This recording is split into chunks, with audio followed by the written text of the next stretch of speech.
सरस्वती नमस्तुभ्यं वरदे कामरूपिणी विद्यारंभं करिष्यामि सिद्धिर्भवतु मे सदा। द्वादशंग जिनवानी माता की जय। तत्वार्थ सूत्र ग्रंथराज की जय। उमा स्वामी आचार्य की जय। पूज्यपाद आचार्य की जय। फूलचंद सिद्धांत शास्त्री जी की जय। ढाई दीप में विराजमान सभी आचार्य उपाध्याय सर्व साधु के चरणों में नमोस्तु नमोस्तु नमोस्तु। सभी आरिका माता जी के चरणों में बंदामी बंदामी बंदामी। सभी छुल्लक के लक के चरणों में इच्छामी इच्छामी इच्छामी। सभी प्रतिमाधारी के चरणों में वंदना वंदना वंदना। ग्रुप में विराजमान सब जो भी पूज्य जन है सबको सादर चरण स्पर्श। सभी से सादर जय जिनेन्द्र। हम लोग तत्वार्थ सूत्र जो माँ स्वामी जी के द्वारा रचित है, सूत्र रूप में ग्रंथ है, उसके ऊपर टीका आचार्य श्री पूज्यपाद स्वामी की संस्कृत टीका लिखी हुई है। उसका हिंदी रूपांतर फूलचंद शास्त्री जी ने किया है। उसका स्वाध्याय कर रहे हैं। उसका स्वाध्याय करते हुए पहला अध्याय हम लोग का समाप्त हो गया है। दूसरा अध्याय शुरू हुआ है जिसमें हम लोग 2 सूत्र कर चुके थे।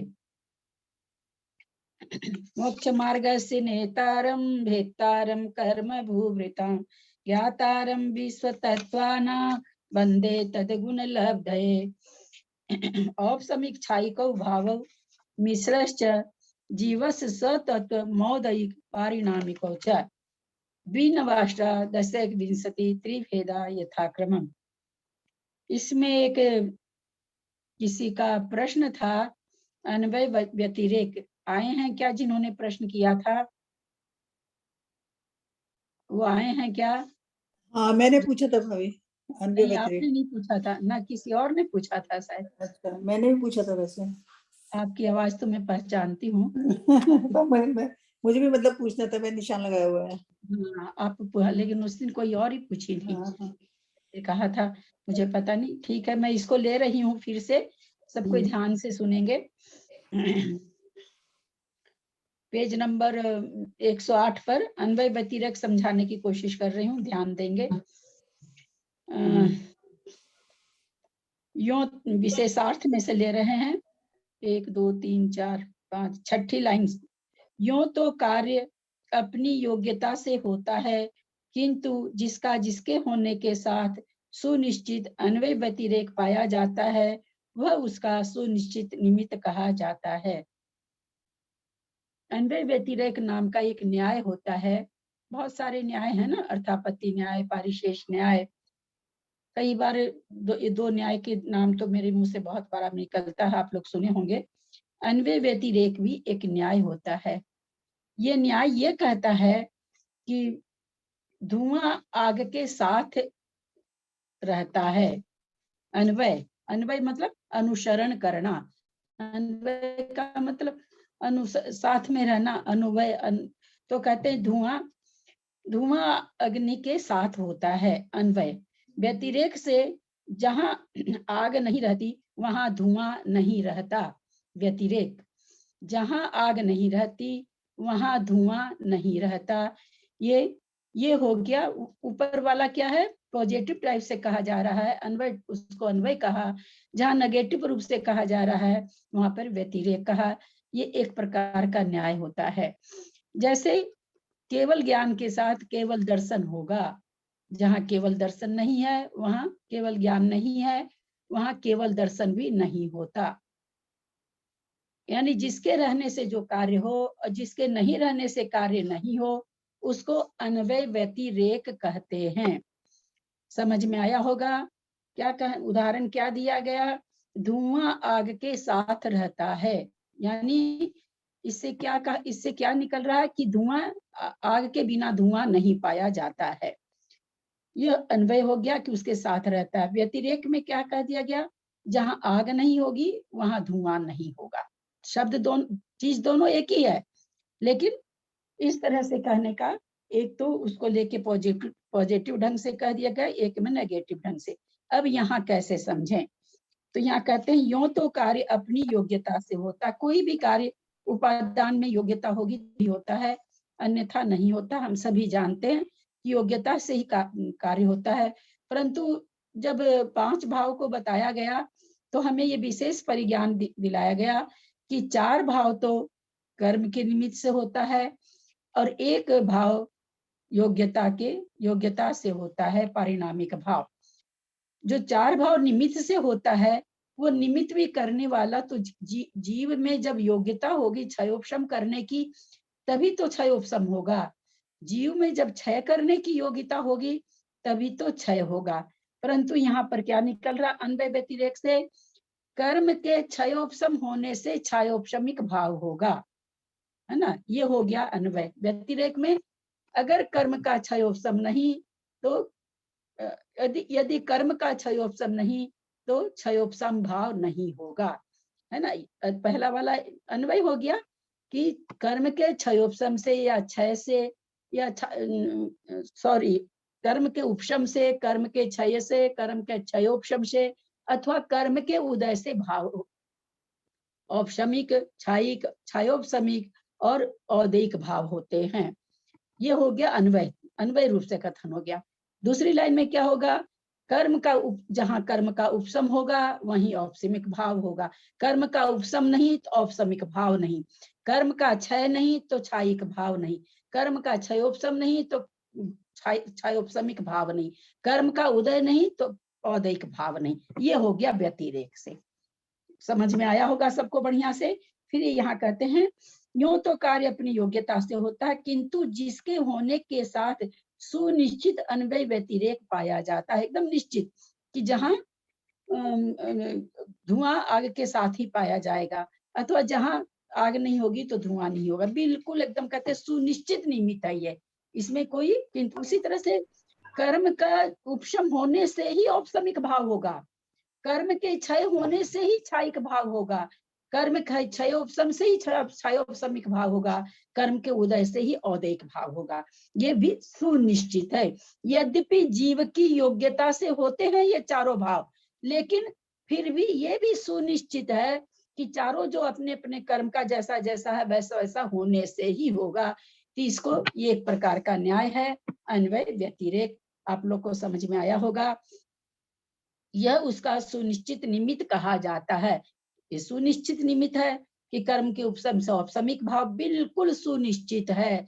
कर्म का अगर उपशम नहीं तो औपशमिक भाव नहीं, कर्म का अगर क्षय नहीं तो क्षयिक भाव नहीं, कर्म का अगर क्षयोपशम नहीं तो क्षयोपशम भाव नहीं, कर्म का उदय नहीं औदैक भाव नहीं, बिल्कुल सुनिश्चित निमित्त है। तो इसलिए ये अन्वय व्यतिरेक इसको न्याय से कहते कि अगर क्षयोपशम होगा तो उपशम होगा तो औपशमिक भाव होगा, अगर उपशम नहीं तो औपशमिक भाव नहीं, है ना। अन्वय से तो हो गया कि उपशम होगा जहां उपशम है वहां औपशमिक भाव है। ध्यान से समझिएगा इस न्याय को, बहुत अच्छा न्याय है। जहां उपशम नहीं वहां जहां उपशम जहां उपशम है वहीं औपशमिक भाव है, जहां उपशम नहीं वहां औपशमिक भाव नहीं। पहला हो गया अन्वय, दूसरा हो गया व्यतिरेक। समझ में आया क्या? आगे चलूं, बढ़िया से समझ में आ गया सबको? आया दीदी, आया। इस हिसाब आ से गया। विचार करने पर औपशमिक, क्षयिक, क्षयोपशमिक और औदिक ये 4 नैमित्तिक भाव कहलाते हैं।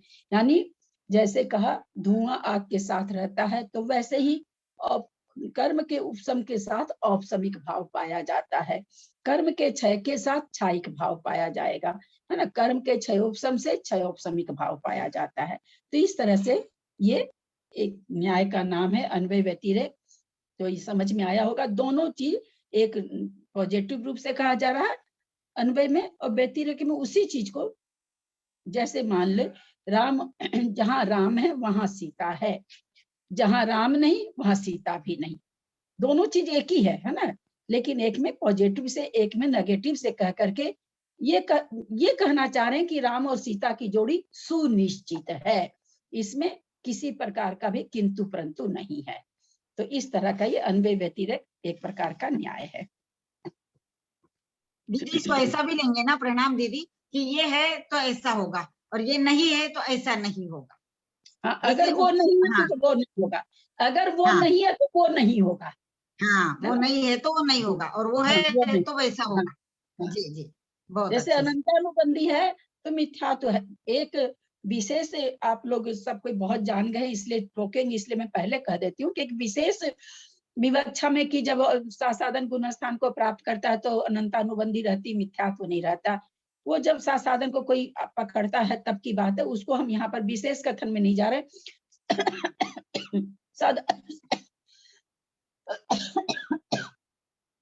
साधारण कथन में क्या है, जहां अनंतानुबंधी वहां मिथ्यात्व, अथवा जहां मिथ्यात्व वहां अनंतानुबंधी। कहते हैं ना, मिथ्यात्व का अनुसरण करती है अनंतानुबंधी, कि दोनों एक साथ। तो इस तरह से ये अन्वय व्यतिरेक को हम समझे, और इसको हम अपनी भाषा में, आज की भाषा में, बच्चों की भाषा में कहना चाहें तो एक पॉजिटिव रूप से कथन है, एक नेगेटिव रूप से। पॉजिटिव रूप से जो कथन किया गया उसको अन्वय कहा गया, और नेगेटिव रूप से जो कथन किया उसी बात को जब नेगेटिव रूप से हम कहते हैं तो व्यतिरेक कहलाता। व्यतिरेक मतलब उल्टा, अन्वय का उल्टा। तो सबको समझ में आ गया होगा उस दिन। आप लोग है ना भाई, सबसे मेरी प्रार्थना है, जो नहीं समझ में आता जरूर पूछा करिए। उस दिन तो खैर मेरे थोड़ा से घर में हो हल्ला, बहुत बाहर कर रही थी ना क्लास, उस दिन हॉल में बैठ के कर रही थी, और खूब उस दिन पता नहीं कितनी घंटी बज रही थी। वो बच्चों का कुछ सामान आ रहा था तो बिल्कुल ही डिस्टर्ब हो रहा था उस दिन, तो दिमाग ही नहीं मेरा काम कर रहा था। शायद अनीता जी ने पूछा था उस दिन, अनीता जी ने शायद पूछा था। किसी और ने पूछा था, त्रिशला जी ने पूछा नहीं था। त्रिशला जी ने कहा था कि अनीता दीदी ने पूछा था आंटी। आई है कि नहीं आई है क्या आज वो? नहीं, आज नहीं दिख रही है वो। कौन से पेज से शुरू किया आज आपने? हाँ, पेज 108 में प्रश्न था, वही अनीता जी का बोल रही हैं। अन्वय व्यतिरेक का मतलब क्या होता है वही समझाया मैंने अभी 108 में, 108 नंबर पेज में नीचे वाला समझाया है। अब हम लोग दूसरा सूत्र तो कर लिए थे, शायद हो गया था ना दूसरा सूत्र, तीसरा होगा ना? पारिणामिक भाव क्या है? मतलब चार भाव तो नैमित्तिक भाव है, पारिणामिक भाव क्या है? वो योग्यता प्रधान है, जीव की अपनी योग्यता है, उससे ना कर्म से कोई लेना देना नहीं। क्योंकि देखिए जितने भी जीव हैं, है ना, अनंतानंत जीव, जीव कितने अनंतानंत, सभी जीव में जीवत्वपना सब में पाया जाएगा। भव्य और अभव्य में एक भाव पाया जाएगा। तो इसको योग्यता प्रधान क्यों कहा? इसलिए कहा कि चलो जीवत्व तो सब में पाया जाता है, पर किसी में भव्य किसी में अभव्य है, भव्य अभव्य बन जाए। अगर ये कर्म प्रधान रहता तो भव्य अभव्य बन सकता था और अभव्य भव्य बन सकता था, लेकिन ये कर्म सापेक्ष नहीं, सापेक्ष कहते हैं ना, कर्म सापेक्ष नहीं है, योग्यता सापेक्ष है। इसलिए जो भव्य है वो भव्य है, जो अभव्य है वो अभव्य है। ये जीव की अपनी योग्यता है, कोई कुछ नहीं कर सकता इसमें, किसी भी जीव का कोई पुरुषार्थ नहीं चलता इसमें। शायद तीसरा सूत्र होगा ना, 2 हो गया था, बता सकता है कौन सा साड़ी निकाले? तीसरा होगा। हाँ। कोई बहन आप लोग कोई खोल रखे, प्लीज बंद कर लीजिए।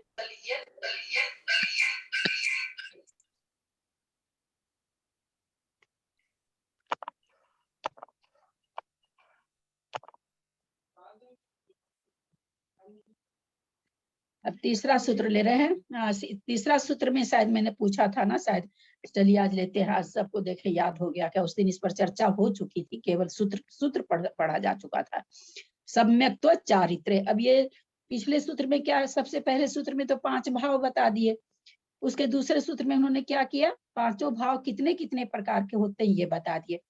पहले सूत्र में जो आया है कि औपशमिक छाई को भाव, उसमें विशेष कथन बताया गया था कि औपशमिक भाव पहले क्यों कहा गया, औपशमिक छाई के एक साथ क्यों कहा गया, मिश्र बीच में क्यों कहा गया, औदायिक और पारिणामिक ये 2 एक साथ क्यों कहा गया। सबको याद होगा, सबको समझ में आया होगा। किसी को भी कुछ नहीं समझ में आया, क्योंकि पहला सूत्र हम लोगों को बहुत अच्छी तरह से समझना चाहिए। उसमें बहुत सारे व्याख्यान हैं, व्याकरण के भी हैं और अपनी सिद्धांत के भी हैं, तो हमें खूब बढ़िया से वापस समझा दीजिए। उस दिन तो समझ में आया, आवाज नहीं थी, बताइए ना, शॉर्ट में आवाज बता नहीं दीजिए, थी। मैं समझ जाऊंगी। एक मिनट, तो एक मिनट, क्लास में कोई कुछ बोल रहे हैं, हमको सुना ही नहीं। राजकुमार आपका सुन गया, राजकुमारी जी, और कोई कुछ बोल रहा मंजू है? बोल रही थी, मंजू हाँ हाँ हाँ, तो हाँ, एक बार दोबारा समझाएंगे तो अच्छा रहेगा वो। हाँ, मेरा तो अच्छा। मिस ही हो गया था, तो अगर शॉर्ट में आप वापिस बता दें तो। बहुत 3 को अच्छा 7 क्यों दिया? अच्छा है, सबको हाँ। दोहराया जाएगा मंजू जी। हाँ। स्वाध्याय इसी का तो नाम है, किसी के निमित्त से कुछ हो जाता है। चलिए फिर से ले रहे हैं पहला सूत्र। उच्चारण पर भी ध्यान देंगे। मैं बहुत बार आप ये चीज बता चुकी हूँ कि संस्कृत में खास करके ऊपर अगर 2 पाई है तो उस अक्षर का कैसे उच्चारण करना हो कि मानो उसके बगल में य लिखा हो। जहाँ कौ ओ वाला चीज हो वहां ऐसे उच्चारण करना है जैसे मानो उसके बगल में व लिखा हो। औपशमिक छाइकौ है ना, औपशमिक छाइकौ भावौ मिश्रश्च जीवस्य स्वतत्व मौदयिक नहीं मौदयिक पारिणामिकौ च। 5 भाव हैं। तो आप लोग सब तत्वार्थ सूत्र के महारथी इसलिए जानते तो हैं। अब इसमें बहुत सारी शंकाएं इस पर खड़ी हुई पहले सूत्र में ही। सबसे पहली शंका व्याकरण के हिसाब से ये हुई, व्याकरण का ये नियम है पूज्य और अल्पाक्षर सबसे पहले लिखा जाता है।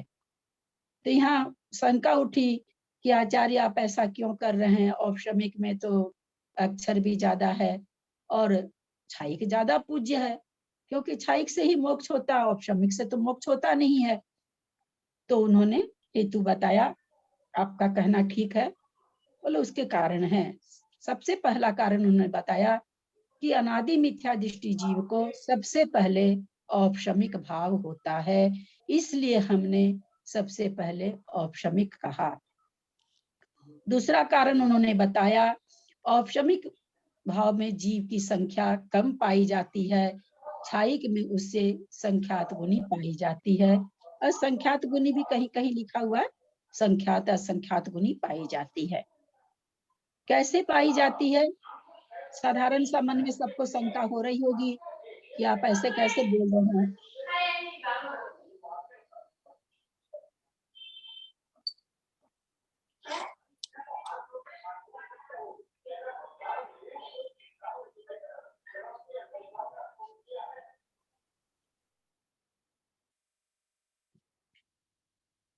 औपशमिक से छाइक में संख्यात गुणी जीव पाए जाते हैं। इसका कारण क्या है? औपशमिक भाव उपसम से उपसम सम्यक्त के साथ होगा, छाइक भाव छाइक सम्यक दृष्टि के होगा। अब आप हमें बताएं औपशमिक भाव की या औपशमिक उपसम सम्यक्त का समय कितना है, छाइक सम्यक्त का समय कितना है? उस दिन मैंने बताया था, किसको याद है? मेरे को याद है। हाँ बोलिए।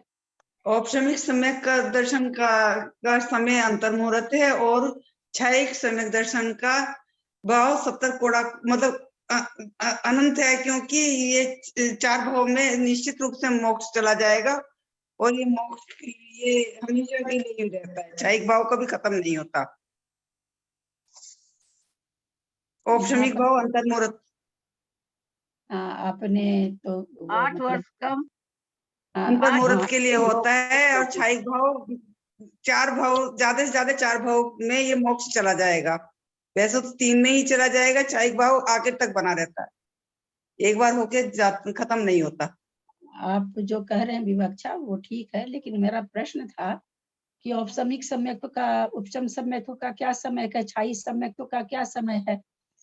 तो छाइक सम्यक्त हम लोग सब कोई पढ़ चुके हैं, 8 वर्ष अंतर्मुहूर्त कम 2 पूर्व कोटि साधिक 33 सागर। ये क्योंकि यहाँ ना मुक्त जीव की बात नहीं हो रही है ना, यहाँ किसकी बात हो रही है? संसारी जीव की। तो हमें संसारी जीव की अपेक्षा से पढ़ना है, अभी समझना है कहाँ कौन सा भाग, वो सादी शांत अनादि शांत, वो जब कथन करेंगे तो हम यहाँ पर वहां पर ये बात लाएंगे कि भाई छाइक सम्यक्त तो सादी अनंत हैं, लेकिन ऐसे नहीं लाएंगे। यहाँ पर क्या पूछा गया? छाइक सम्यक्त कितना दिन? तो छाइक सम्यक्त का एक काल है जो कि 8 वर्ष अंतर्मुहूर्त कम 2 पूर्व कोटि साधिक 33 सागर है। तो इस तरह से क्यों इसमें जीव ज्यादा हो गए? संचय से, संचित से। सत पर रूपना में हम लोग बहुत बार ये शब्द सुन चुके हैं, संचय होने से। अब इसमें लोग आते ही नहीं है, उसके पहले तो निकल जाते हैं। औपसमिक में अंतर्मुहूर्त होता है, निकल जाते हैं, तो लोग इकट्ठे नहीं हो पाते हैं। और क्षायिक समय का काल कितना है, बहुत ज्यादा है, तो इसमें जीव इकट्ठे हो पाते हैं, तो इस कारण से संचय इसमें ज्यादा है। तो इस तरह से यहाँ पर का फिर ये कहा गया कि भाई आप है सो इस तरह से सूत्र कहे, ऐसे भी तो कह सकते थे, दो विभक्ति ले औपसमिक क्षायिक मिश्र मौदिक पारिणामिक जीव सतत कह सकते थे। आप ये दो विभक्ति करके अलग क्यों कर दिए? ये शंका खुड़ी हुई, तो उन्होंने क्या कहा फिर कि भाई औपसमिक क्षायिक भाव ऐसे हैं जो कि किसको होते हैं, भव्य जीव को ही, जो मोक्ष जाने वाला जीव रहता है उसी को होता है। और जब भी किसी चीज का, और चूंकि ये दोनों पूज्य है, मोक्ष में पहुंचाने वाले हैं, इसलिए भी दोनों को अलग से कहा गया। और ये दोनों भाव मोक्ष जाने वाले जीव को पाया जाता है, इसलिए द्वितीय विभक्ति के साथ इसको रख दिया गया। रामो राम रामो रामान, याद होगा आप लोग को, विभक्ति खोल के रखा करिए। जब भी सर्वार्थ सिद्धि की पढ़ाई हो, अपने सामने विभक्ति का पेज खूब बड़े बड़े अक्षरों में लिख करके विभक्ति रखिए, ताकि आपकी नजर तुरंत पड़ जाए। औपसमिक क्षायिक को इसलिए दो भाव को द्वितीय विभक्ति के साथ अलग कर दिया। फिर बात आई मिश्रश्च, आपने मिश्र को अलग से क्यों कह दिया? तो आचार्य कहते हैं कि मिश्र भाव भव्य को भी होता है और अभव्य को भी होता है। भाई भव्य को होता है ये तो समझ में, क्योंकि हम लोग जानते हैं क्षयोपसमिक, ये अभव्य को आप कैसे कह रहे हैं? जो ज्ञानावरण का क्षयोपसम है, अंतराय कर्म का क्षयोपसम है, हम लोग देख रहे हैं सभी जीवों में पाया जाता है। सभी जीव तो भव्य नहीं है, है ना? चाहे अन्य मत के हो, किसी हमारे जैन मत में भी हम लोग जैन धर्म मानने वाले जितने जीव हैं उसमें भी अभव्य हो, तो हमें पता थोड़ी है, कोई भी हो सकता है। तो क्षयोपसमिक व ज्ञानावरण का, मति ज्ञानावरण, श्रुति ज्ञानावरण, इस सब का क्षयोपसम तो सबको पाया जाता है, निगोदिया जीव को भी पाया जाता है। तो बोले क्षयोपसमिक भाव मैंने इसलिए बीच में दिया कि भव्य को भी पाया जाता है और भव्य को भी पाया जाता है। औपसमिक क्षायिक तो भव्य को और मिश्र दोनों को पाया जाता है। समझ में आ रहा होगा। फिर कह रहे हैं जीवस्य स्वतत्व मौदिक में से औदिक निकल जाएगा। औदिक और पारिणामिकों को आपने एक साथ क्यों कहा? तो कहते हैं ये जितने भी अनंतानंत जीव संसार, चूंकि संसारी जीव का कथन चल रहा, मोक्ष में अभी नहीं पहुंचा रहे हैं आचार्य, मोक्ष में तो 10वें अध्याय में पहुंचाएंगे, अभी तो बहुत सारी रामायण बाकी है। तो औदयिक और परिणामिक भाव सभी संसारी जीव को पाए जाते हैं। ऐसा कोई भी जीव नहीं है, निगोदिया से लेके देव, नरक, त्रियंच, मनुष्य, ऐसा कोई भी प्राणी नहीं जिसके दोनों भाव नहीं पाए जाते हैं। और इसलिए इसकी भी द्वितीय विभक्ति के साथ एक साथ कह दिए गए। और ये जीव भव्य भी हो सकते हैं, अभव्य भी हो सकते हैं। और दूसरा कारण ये भी रहा, वो कहना चाह रहे हैं कि औपसमिक में जीव कम, उससे संख्यात गुणे क्षायिक में, उससे असंख्यात गुणे मिश्र में, और उससे अनंत गुणे, इतने अनंत गुणे सब असंख्यात चल रहे थे। और यहाँ पर क्योंकि अनंत की संख्या किससे बनती है? अनंत की संख्या किससे बनती है? निगोद से दीदी, निगोदिया जीव से, निगोदिया जीव से बनती है। अब मिश्र में निगोदिया को अगर ले अनंत, चूंकि मिश्र में तो भव्य भी है, अभव्य भी है, तो इस तरह से यहाँ पर तो अनंत की संख्या बनेगी नहीं। चारों गति के जीव को आप पंचेंद्रियों को ले लीजिए, तब भी अनंत की संख्या नहीं आती, असंख्यात ही आती है। तो इस तरह से जीवों की संख्या आगे आगे बढ़ती गई है, इसलिए भी ये क्रम रखा गया है। एक चीज उस दिन हमने ये समझाया था कि एक तो क्या नाम भाव है अनादि अनंत, एक है अनादि शांत, एक है सादि शांत, एक है सादि अनंत।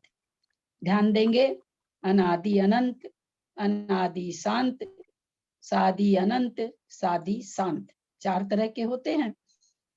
एक एक भाव पर विचार करें। मंजू जी आपके चलते ही इतना विश्लेषण ले रहे हैं।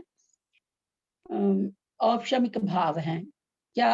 अब ये औपसमिक भाव हमें बताएं आप लोग, ये कौन से हैं? अनादि अनंत हैं कि सादि शांत हैं कि सादि अनंत हैं कि अनादि शांत हैं? कौन सा? सादी शांत है, सादी शांत है। शादी शांत शादी भाव। शांत है। हाँ, सबको नहीं, शादी होता है ये औपशमिक भाव और छूट भी जाता है, मोक्ष में ये साथ नहीं जाता। बहुत अच्छा उत्तर। क्षायिक भाव कैसा होगा? सादी अनंत। शादी शांत नहीं, शादी अनंत शादी होगा। अनंत शादी अनंत। यहाँ पर शादी क्षायिक अनंत भाव, हाँ यहाँ शादी पर हम, अनंत। आप बीना जी पहले बोले शादी थे तो हम अनंत आपको बोलते हैं कि वो तो जब शादी शांत वगैरह समझेंगे तब हम कहेंगे कि क्षायिक भाव क्या है, शादी अनंत है। बहुत अच्छा।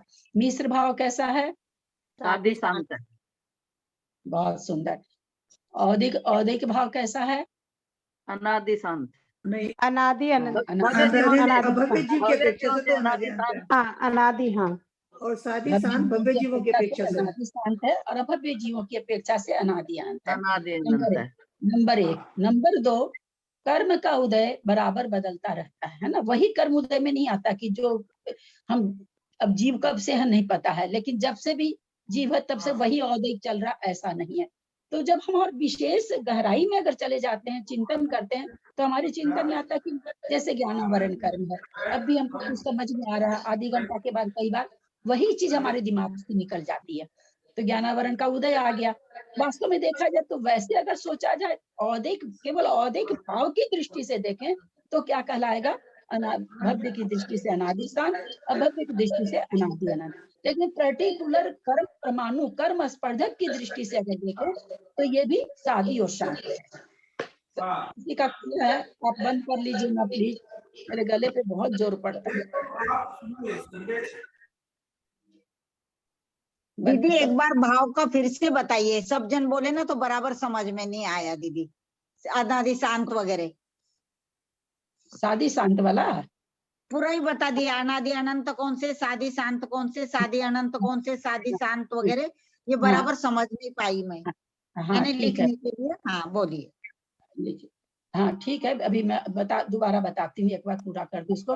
तो औदिक भाव को जब हम औदिक भाव की उदय की अपेक्षा ले कि कर्मों का उदय कब से है, तो अनादि से है। कब तक रहेगा? अभव्य के अनंत काल तक रहेगा। भव्य के शांत है, यानी अनादि शांत है भव्य के, और अनादि अनंत ही है। लेकिन पर्टिकुलर किसी कर्म परमाणु की दृष्टि से अगर हम देखें, तो कर्म परमाणु की दृष्टि से देखें तो क्या हो जाएगा? शादी शांत हो जाएगा। क्योंकि कोई भी कर्म उदय में आया, खत्म हो गया, फिर नया बंधा, फिर खत्म हो गया, फिर नया, हर पल नया कर्म बंध रहा। हम हर हमेशा 7 कर्मों को बांध रहे हैं और हर हमेशा 8 कर्म ही उदय में आ रहे हैं, तो बंध रहा, उदय में आ रहा है। तो ये एक विशेष विवक्षा में जाएगा, साधारण कथन में ये नहीं आएगा। सिंपल कथन में तो आएगा कि भव्य की दृष्टि से अनादि शांत है और अभव्य की दृष्टि से अनादि अनंत है। जो सामान्य विवेचन हम यहाँ पर यही करेंगे। पारिणामिक भाव है, पारिणामिक भाव अनादि है और अनंत काल तक रहेगा। अब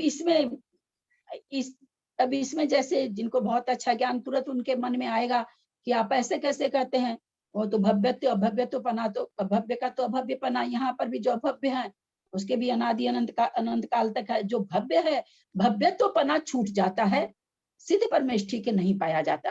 तो ये विवेचन हमेशा ध्यान रखिएगा, ये एक विशेष विवेचन हो गया।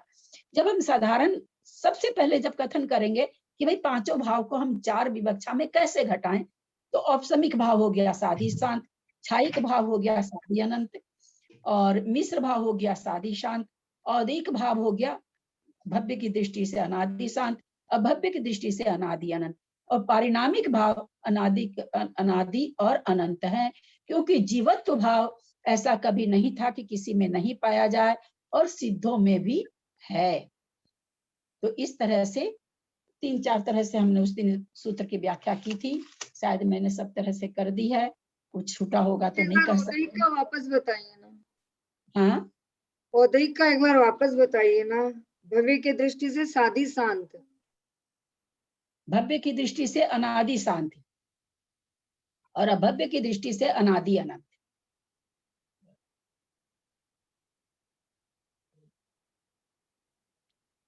तो ये पहले सूत्र की इतनी तरह से व्याख्या है। सबसे पहले औपशमिक क्यों आया व्याकरण के हिसाब से, फिर क्षयिक भाव फिर क्या बताया? हाँ, क्षायिक के भाव के बारे में बताया। शादी क्षयिक का तो शादी अनंत हो गया, क्षयिक भाव तो शादी अनंत है। हाँ, औपशमिक साधी शांत है और औदिक भाव अभय की अपेक्षा अनादि अनंत है और भव्य की अपेक्षा अनादि शांत है और पाणिनि भाव अनादि अनंत है हाँ, और हाँ, क्षय ठीक समिक है, भाव बिल्कुल। है ना। सब सादी शांत है, हाँ साधी शांत है, क्षय समिक भाव साधी शांत। सादी शांत।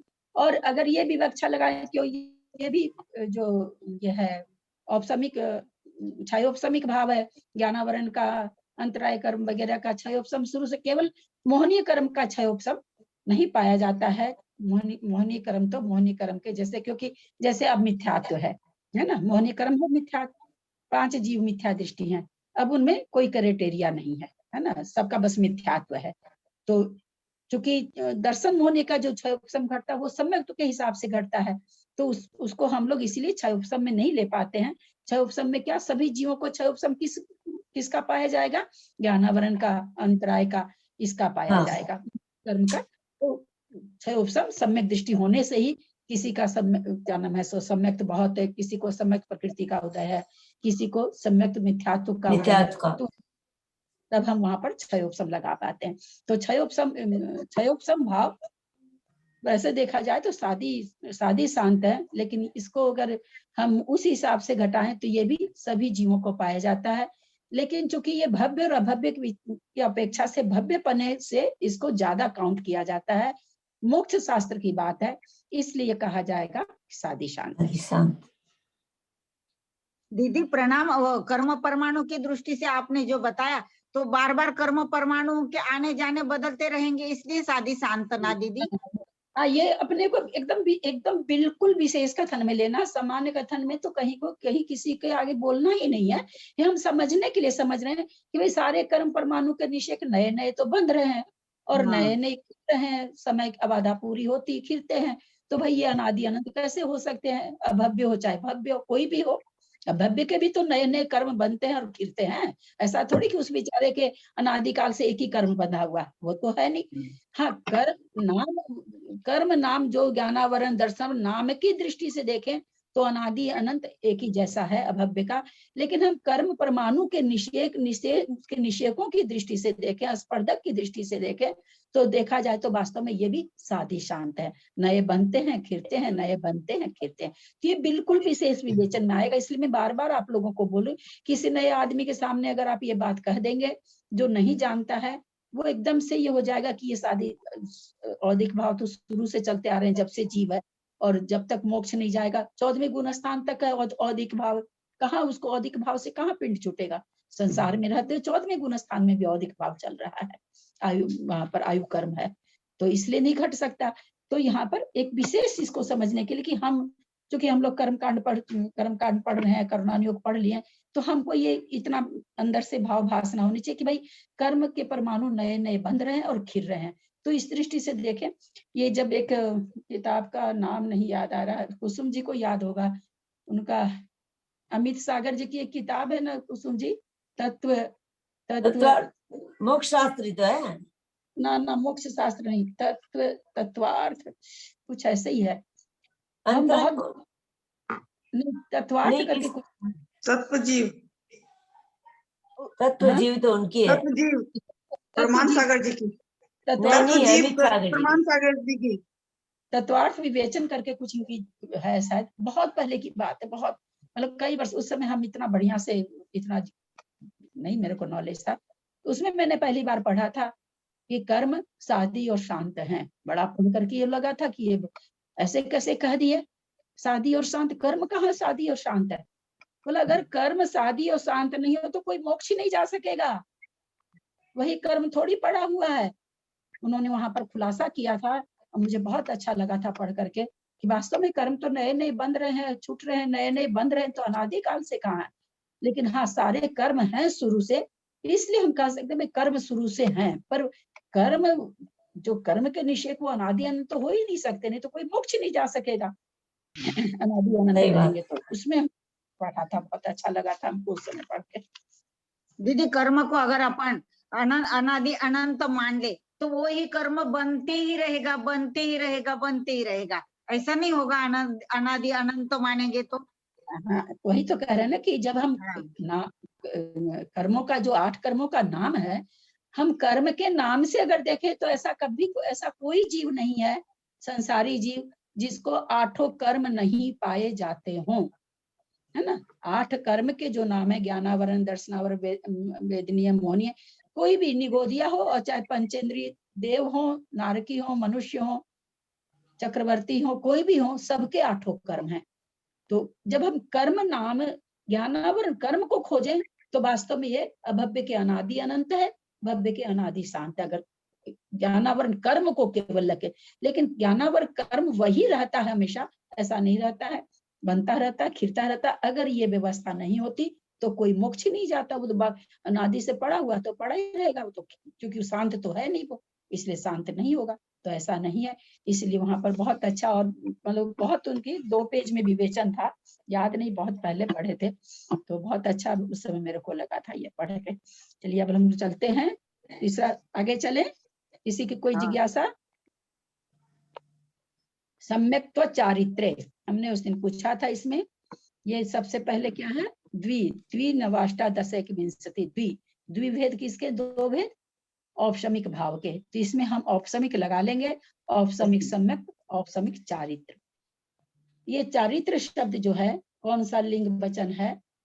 हालांकि ये पढ़ाई दोबारा हो रही है, उस दिन हो चुकी थी। नपुंसक लिंग है और प्रथमा का द्विवचन। द्वितीय का द्विवचन। क्यों बेटा, द्वितीय का द्विवचन कौन होगा? कौन बोला? कोई लड़की, मतलब छोटी उम्र की बेटी? मैं बोली हाँ, फलम फले फलानी में आता है ना, द्वितीय का द्विवचन में आ रहा है ना, फले, और प्रथमा का में भी द्विवचन में भी, ये दोनों में है। नपुंसक लिंग है ना फलम फल। अब हमको यहाँ बताइए, सबसे हम पूछना चाह रहे हैं, यहाँ पर द्वितीय का एक वचन और प्रथमा का एक वचन, बिल्कुल दोनों एक है, फले है। यहाँ पर हम कैसे समझें कि ये द्वितीय का एक वचन है कि द्वितीय का द्विवचन है कि प्रथमा का द्विवचन है? इसको हम इसको कौन सी कुंजी इसमें लगाएं कि ये ताला खुले? कैसे समझे हम? वो उसका नेक को, मैंने को, जैसे द्वितीय का मैंने सम्यक चारित्र को, ऐसे क्या जिनसे ऐसे को आप बताइए, सेंटेंस बोलिए बबीता जी, आप पूरा सेंटेंस बोलिए तो। सम्यक चारित्र को, आगे सेंटेंस पूरा करिए। सम्यक चारित्र दोनों कर्ता बन के आए हैं ना, दोनों का दोनों तरह नाम से कर्ता sentence। बन के है। हाँ, दोनों तरह से हमको सेंटेंस आप लोग बताइए, कर्ता करके भी और कर्म करके भी। कर्म करके तो हमारी बबीता जी बताएंगी, कर्ता करके मंजू जी बताएंगी। हाँ, तो दोनों कर्ता ही है, दोनों का अलग अलग विवेचन है कि औपशमिक नहीं, सम्यक और sentence। औपशमिक चारित्र, 2 नाम है ना ये। हाँ, 2 नाम है। इसकी हिंदी क्या है? औपशमिक सम्यक, औपशमिक चारित्र, ये 2 औपशमिक भाव हैं, है ना। इसकी हिंदी क्या होगी? औपशमिक सम्यक, औपशमिक चारित्र, ये 2 औपशमिक भाव हैं। ये तो कर्ता बन के आए है ना। सम्यक चारित्र, औपशमिक सम्यक को, औपशमिक चारित्र को, तो यहाँ पर नहीं बैठेगा।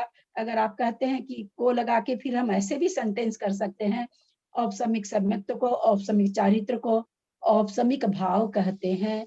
ये अधूरा रह जाएगा, इसलिए अधूरा रह जाएगा, इसमें 2 नहीं आ रहा है। पहले वाले सेंटेंस में जब हम कर्ता कर रहे हैं, क्योंकि यहाँ चारित्र दिया है, चारित्र दिया तो आपको 2 तो लगाना ही पड़ेगा। तो हमको क्या बोलना होगा? औपशमिक सम्यक, औपशमिक चारित्र, औपशमिक के भाव के 2 भेद हैं। ठीक समझ में आ गया? तो हमको तो ऐसे भी ले सकते हैं ना, औपशमिक भाव के 2 भेद, औपशमिक सम्यक और औपशमिक चारित्र है।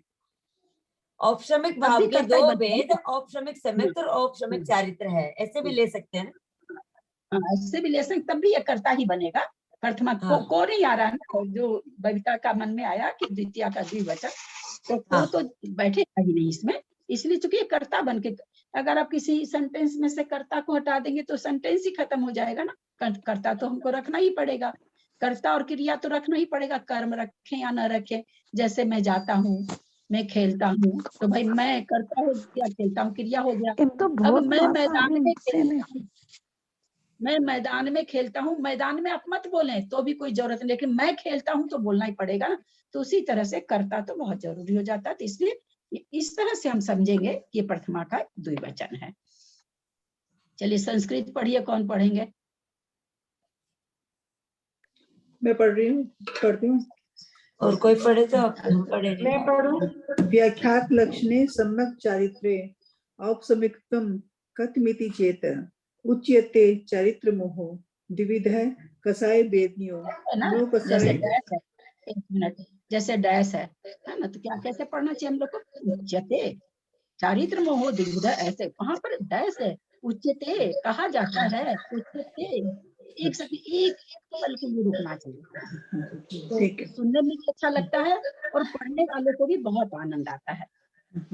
उच्यते चरित्र मोहो द्विविध कसाय वेद। हाँ, चारित्र मोहो द्विविध कसाय वेदनियो नो कसाय वेदनीयश्चेति तत्र कसाय वेदनीयस्य भेदा अनंत अनुबंधिनः क्रोधमान माया लोभः चत्वारः दर्शन मोहस्य त्रयभेदः सम्यक्त्वं मिथ्यात्वं सम्यक् मिथ्यात्मिति आसाम सप्तानां प्रकृति नामो। थोड़ा सा रुकना चाहिए, थोड़ा सा आप लोग थोड़ा सा ना पढ़ने में अब थोड़ी सी शुद्धता लाना कोशिश करिए। एक अध्याय हम लोग पढ़ चुके हैं, देखिए एक बार मैं पढ़ के बताती हूँ, सभी कोई ध्यान देंगे और आप लोग को सबको पढ़ना है, लेकिन थोड़ा सा सुधार करिए अपने आप में। तत्र कसाय वेदनीयस्य भेदा अनंतानुबंधिनः क्रोधमान माया लोभः चत्वारः, यहाँ पर फुल स्टॉप है, एक सेकंड के लिए रुकिए। दर्शन मोहस्य त्रयो भेदा सम्यक् आसाम सप्तानां प्रकृति ना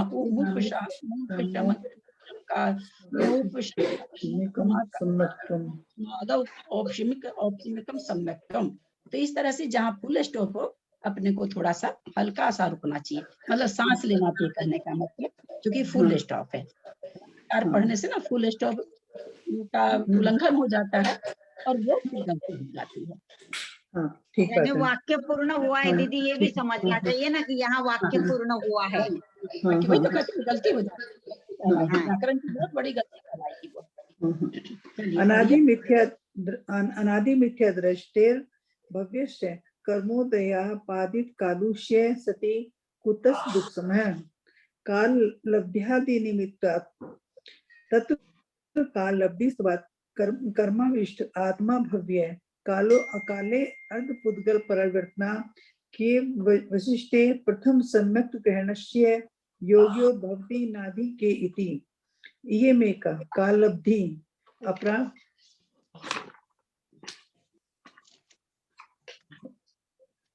कर्म स्थिति का काल लब्धि उत्कृष्ट स्थिति केषु क्रमेषु जगन्य स्थिति केषु च प्रथम सम्यक्ता लाभो न भवति वह तहि भवति अंतः कोटि कोटि सागरोपम स्थिति केषु कर्मषु बंध मापद्य मानेषु विशुद्ध परिणाम वसात्सु कर्मेषु च ततः संख्ये सागरोपम सहस्रो नायमन्तः कोटि कोटि सागरोपम स्थितो स्थापितेषु प्रथम सम्यक् योग्यो भवति अपरा काल लब्धिर भावेपेक्षा भव्य है, पचेंद्रिय है, संगी प्राप्तक है, सर्वविशुद्धि प्रथम सम्यक् मुपाद्यति आदि शब्देन जाति स्मरणादि प्रगृह्यते कृत्स्नस्य मोहनेश्योपसमादौपसमिकं चैत्रम तत्र सम्यक् यादो वचनम है तद पूर्वकत्वा चारित्रस्य है यह छायको भावनविद उद्देश्यस्तस्य भेद स्वरूप प्रतिपादनार्थमः। आप जहाँ पर आपने ना आकार की मात्रा बहुत जगह छोड़ी है।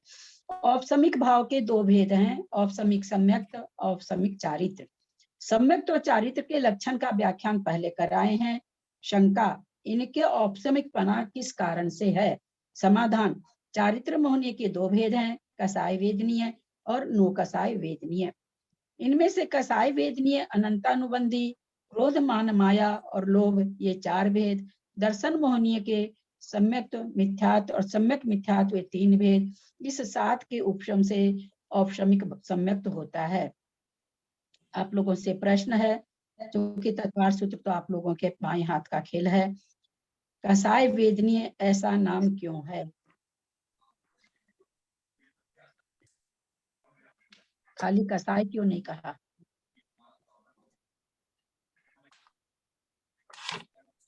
कषाय का वेदन करता है ना। कसाय का वेदन होता है, कसाय हाँ, ऐसी यही तो बोला मैंने, कषाय का वेदन कसाय होता का है। वेदन होता है ना, इसलिए कसाय वेदनीय कहा। मायालु हमको होता है तो हमको उसका वेदन होता है, इसलिए चारित्र मोहनी की प्रकृतियों का नाम का आगे क्या लगा दिया गया? कसाय वेदनीय। और चूंकि वो नो कसाय है तो नो कसाय वेदनीय, इस तरह से उनका नाम रखा गया। शंका, अनादि मिथ्या दृष्टि भव्य के कर्मों के उदय से प्राप्त कलुषता के रहते हुए इनका उपशम कैसे होता है? क्योंकि अनादि मिथ्या दृष्टि को बताया गया ना कि औपशमिक भाव किसको होता है, क्यों दिया आपने पहले, पूज्य भी नहीं है, अक्षर भी ज्यादा है, तो उन्होंने कारण दिया कि भैया जो अनादि मिथ्या दृष्टि जीव है उसको सबसे पहले औपशमिक भाव होता है।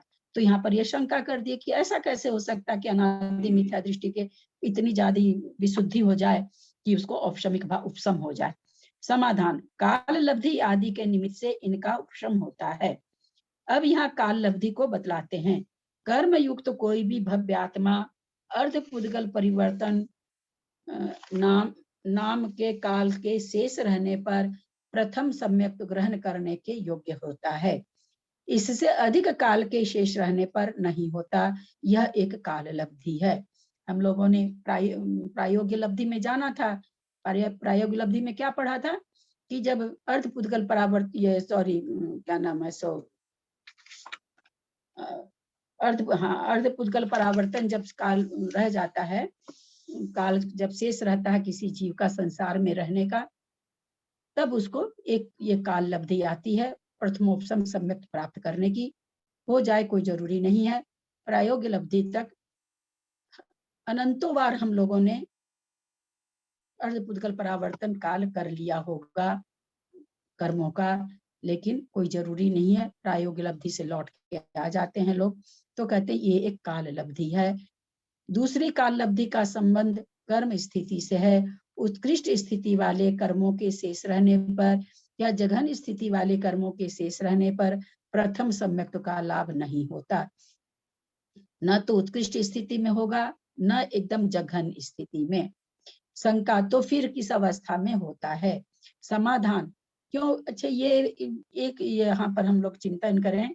यहाँ पर क्या लिखा उन्होंने? उत्कृष्ट स्थिति के कर्मों का शेष रहने पर। समझ में आता है 70 कोड़ा कोड़ी का मिथ्यात्व है, नहीं होगा हमको। वो हमारे लिए कर्मों की स्थिति बहुत उत्कृष्ट है, हमको प्रथमोपशम नहीं होगा, मान लेते हैं। जघन्य वाले को तो हो जाना चाहिए, इसमें क्यों ना कर दिया इन्होंने? दीदी जघन्य स्थिति वाले उदय में आ जाएंगे ना तुरंत, उनकी स्थिति बहुत जघन्य है, तो वो उदय में नहीं आएंगे, इसलिए नहीं होगा। वाले निगो दिया जीव एक इंद्रिय जीव होते हैं और एक इंद्रिय को निगोदिया का एक इंद्रिय, दो इंद्रिय, तीन इंद्रिय, चार इंद्रिय, इनके जघन सबसे कम जघन स्थिति किसकी होती है? कर्मों की एक इंद्रिय को होती है। अगर जघन स्थिति में सम्यक्त होने लगेगा तो सभी एक इंद्रिय को सम्यक्त होना चालू हो जाएगा। इसलिए क्या कह दिया कि उत्कृष्ट में भी नहीं होता है और जघन्य में भी नहीं होता है। तो फिर ये शंका कर रहे हैं, तो फिर किस अवस्था में होता है? समाधान, जब बंधने वाले कर्मों की समझाइए ना। हाँ, स्थिति का वापस से समझाइए। इन्होंने कहा उत्कृष्ट स्थिति रहने पर भी, उत्कृष्ट स्थिति रहने पर भी प्रायोगिक लब्धि नहीं होती, काल लब्धि नहीं आती है। और कहा कि जघन स्थिति रहने पर भी काल लब्धि नहीं आती है। तो भाई ऐसा क्यों? जघन स्थिति रहने पर तो आ जानी चाहिए, तो इसलिए नहीं आती है। जघन स्थिति किसके रहती है? कर्मों की। 70 कोड़ा कोड़ी का मिथ्या तो हमारे किसी जीव को मान लीजिए पंचेंद्रिय संकी में है और वो एक इंद्रिय में चला गया, तत्काल उसके वो सारे कर्म निषेक झड़के 1000 सागर हो जाएंगे। वो सारा मिथ्यात्व 70 कोड़ा कोड़ी का खत्म होके 1000 सागर का हो जाता है, क्योंकि इससे बेसी स्थिति उनके बनती नहीं है। कोई पंचेंद्रिय एक इंद्रिय में जा सकता है, हम लोग को मालूम, मनुष्य तो सभी जगह जा सकता है। आता नहीं है अग्निकाय वायुकायिक से, पर जा सकता है सभी जगह। मनुष्य चला गया, एक इंद्रिय में चला गया, वायुकायिक, पृथ्वी, अग्निकायिक, जलकायिक, किसी में भी चला गया मनुष्य। अब यहाँ पर उसने मिथ्यात्व का 70 कोड़ा कोड़ी बांध लिया था, लेकिन वहां जाते ही उसकी क्या होती, स्थिति कम हो जाती है, 1000 सागर रह जाती है।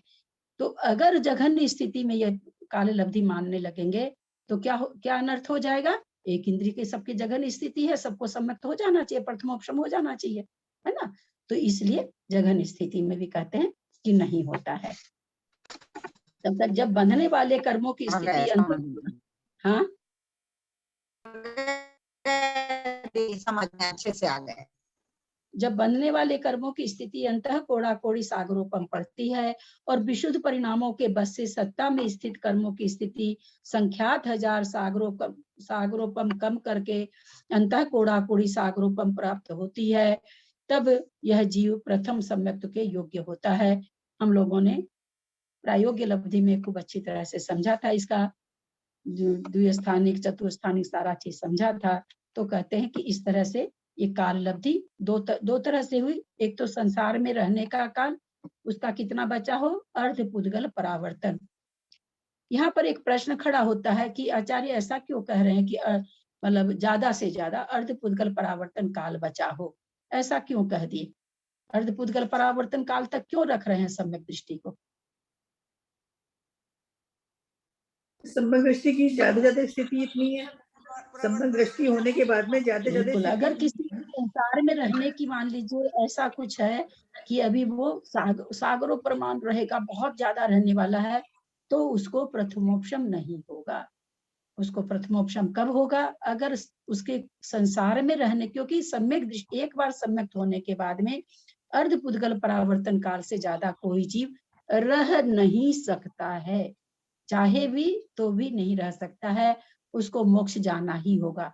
तो ये काल लब्धि हो गई, इससे अधिक काल है तो उसको होगा ही नहीं, क्योंकि इससे अधिक काल कोई रह ही नहीं सकता संसार में। तो इसलिए एक काल लब्धि हो गई कि भाई उसका संसार काल कितना बचा हो, अर्धपुद्गल परावर्तन बचा हो। दूसरी काल लब्धि क्या हुई कि कर्म की उत्कृष्ट स्थिति भी नहीं हो, जघन्य स्थिति भी नहीं हो। तो दूसरी काल लब्धि हुई। दीदी आवाज तो कट कहते हैं विशुद्ध परिख्यात 1000 सागरोपम का अंतर, तब प्रॉब्लम होती है, बीच बीच में रुक जाती है।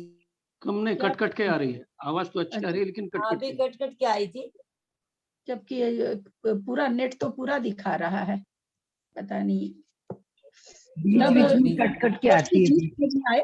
नहीं समझ में आया, आप लोग दोबारा वो कहीं कहीं कट के आती है, कहीं अच्छी तरह आ रही है, इधर अच्छी आ रही है आवाज। तभी यह जीव प्रथम उपसम्यक के योग्य होता है। यह काल लब्धि भाव की अपेक्षा है, जो भव्य है, संगी है। एक काल लब्धि संसार में रहने के बता दी, दूसरी कर्मों की स्थिति से बता दी, तीसरी अब क्या बता रहे हैं, काल लब्धि भाव की अपेक्षा है, जो भव्य है, संगी है, पर्याप्तक है, सर्व विशुद्ध है, वह प्रथम सम्यक्त को उत्पन्न करता है। आदि शब्द से जातीय स्मरण आदि का ग्रहण करना चाहिए। यहाँ आदि करके कुछ लिखा है क्या?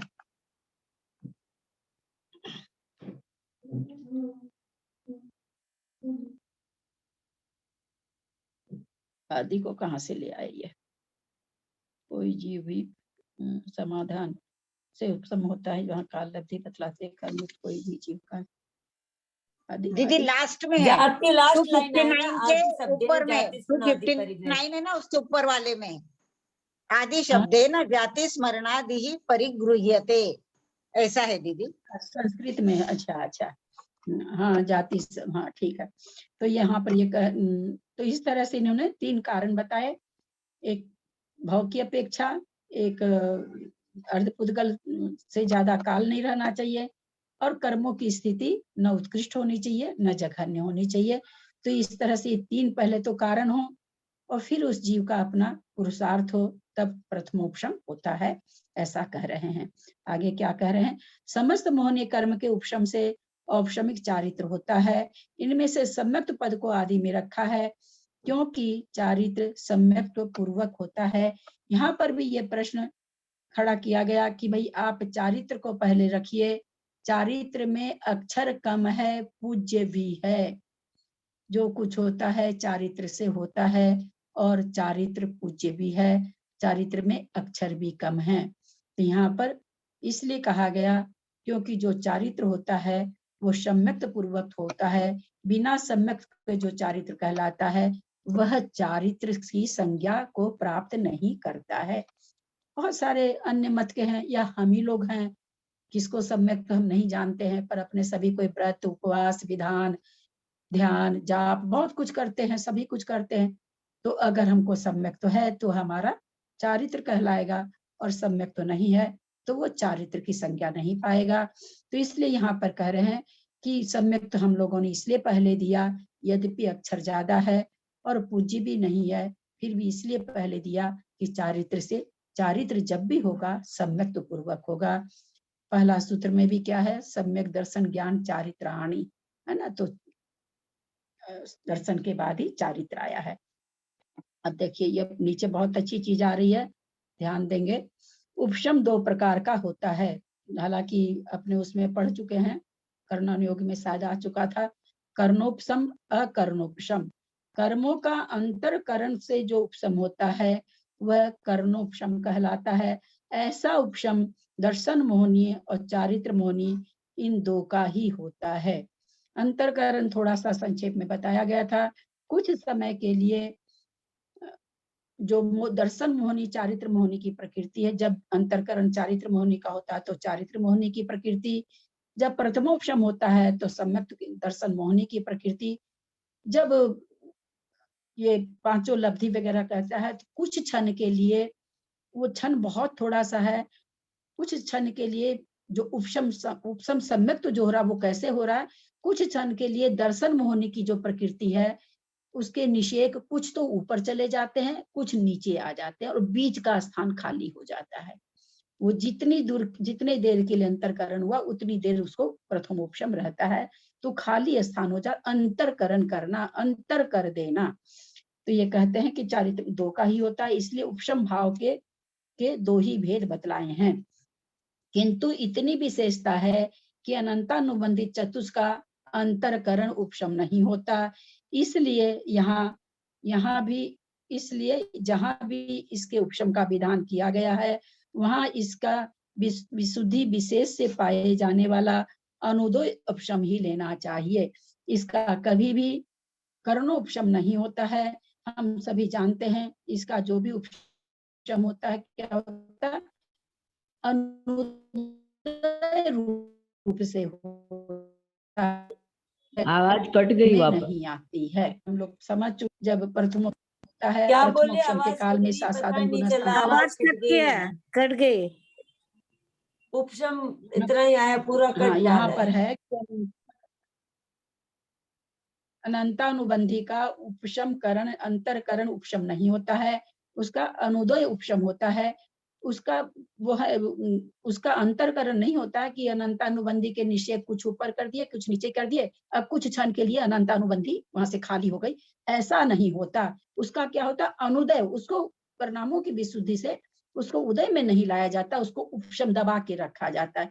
यही तो कारण है, जब प्रथमोपशम जब होता है तो ये दबी हुई भी, हम लोग इसको मनोविनोद भाषा में कहते हैं कि ये खटर पटर करती रहती है, एकदम खटर पटर करते करते आचार्य श्री विद्यासागर जी कहते हैं ये उदय में आ ही जाती है, खटर पटर करती करती करती समय से पहले उदय में आ गई, लाके दूसरे गुण स्थान में पटक दी।